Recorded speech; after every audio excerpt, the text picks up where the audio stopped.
Damien Echols spent nearly 20 years on death row for a crime he says he didn't commit: the murder of 3 young boys in West Memphis back in 1993. While this is a day of celebration for him, he says no matter what happens, justice will never be fully served. This was something for a long time that when I looked at this day, I thought that's the day when I will finally be free of, the state system, the prison apparatus. But now there's so much new stuff going on in the case that even though the 10 years is over, it's been a decade, I'm still not free. Even though the handcuffs aren't locked around his wrist, for Damien Echols, some days still feel like he's right back in that cage. I can still close my eyes and I can still see every detail of the cell I was in, from the cracks in the concrete floor to the pattern of the concrete on the walls, the chipped paint. I can still see it like I'm still there, even after 10 years. On August 19, 2011, Echols walked off of death row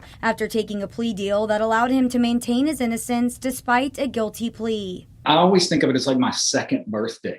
It was a day of being reborn back into the world. A day that I did not know if it was ever going to come or not. For the past 2 years, Echols and his attorneys have been requesting DNA evidence that wasn't around years ago. But a month ago, his attorneys were told some of that crucial evidence is, quote, likely lost or destroyed. The evidence that could prove his innocence. We had a chance to conclusively show once and for all who committed these murders. It's a fight that he's not giving up on, and a fight that has gained national attention. I have people who were DMing me saying, I don't live in America. What can I do? For Jillian Pensavalli, this is as universal as it is personal. She met Echols at his first art show after his release. It became like this instant friendship and this instant connection. A friendship that Pensavalli says has turned into family, recently using her podcast, True Crime Obsessed, and her own social media to shed light on the current situation of the case and push for change. Nicely,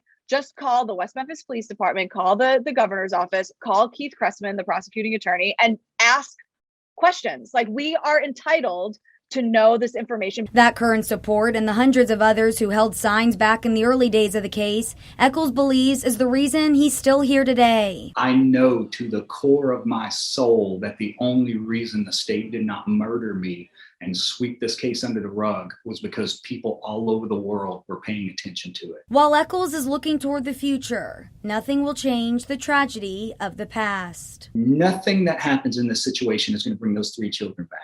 Nothing that happens in this situation is going to give me or the other 2 men convicted 20 years of our lives back. Echols says that he and his lawyers are still waiting on the court to set a date for a hearing about that missing evidence. He says they'll take it all the way to the state Supreme Court if they have to.